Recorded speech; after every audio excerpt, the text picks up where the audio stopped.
Widders Reekin by Beaumont.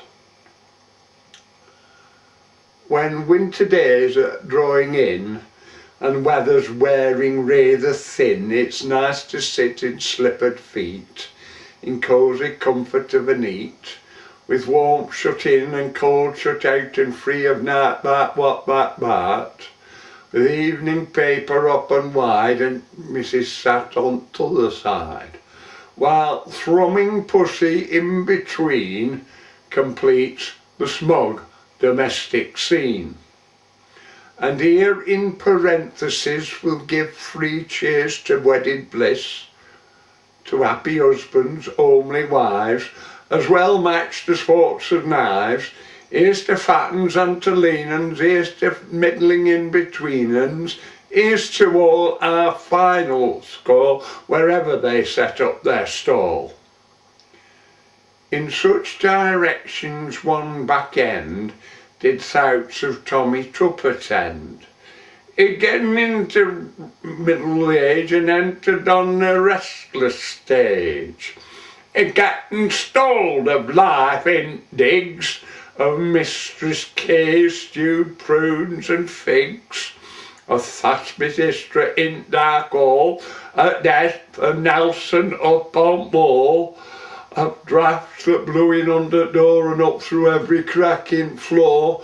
He'd getting stalled of winter neat, spent on his own in frozen sheets. Now, when man's thoughts is so inclined, he's getting marriage on his mind. That's true in any time or place, and it were true in Tommy's case. In keeping with that age-old law, he'd set his heart on Widders Shaw, a plump and pleasing little lass, a 30-odd and not bark brass. She had a cot, 2 up, 2 down, at top of hill near Rose and Crown, a well-kept house with many a mark of busy woman's handiwork. And every Monday that was fine, some welter washing out online. And this were true as most folk knew. He also had her cot in view. Now Tommy was as shy a chap as I could find on Yorkshire map, and every time he passed her house he trod as timid as a mouse. But Mistress Shaw, observant lass, she never failed to see him pass. When out she'd go, she'd look his way, she'd smile at him and say good day. He'd give her good day in his turn, but goodness how his cheeks did burn. Then off he'd go all in a rush with all his body of a blush. At last this timid little man thinks up a most ingenious plan, which shows his sense when postman knocks and rattles at a letterbox. A letter's come, and who's it from? Both thee and me know well, through Tom. A letter in an unknown hand, and things are going as Tommy's planned. Dear Mistress Shaw is what she reads, for love of thee me poor heart bleeds. I think about thee night and day, cannot bring myself to say such things out loud more than cry, because I'm so uncommon shy. Still, when it comes to writing letters, I doubt if I've got many batters. I wonder if tha'd wed me, lass.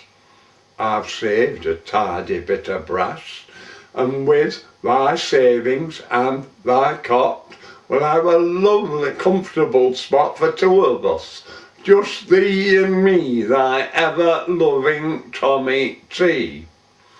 P.S. A final syllable, if thou should prove agreeable. Just provide this little sign to show that ready to be mine. Thy chimney hasn't smoked all week. Tomorrow morning, let it reek. 2 minutes later, fire's lit.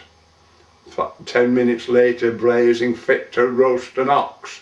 But still she stokes, till flue with fuel almost chokes.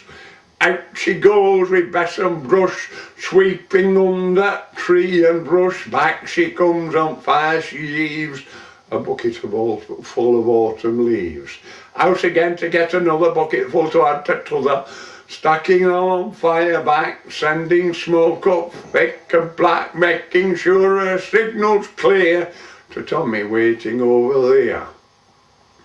Surely chimneys reeking more than any chimney reeked afore, sending out more smoke at stack at mill, although they're burning slack, till a great sun-blotting cloud hangs o'er mill top like a shroud, and every single man but one is wondering what is going on.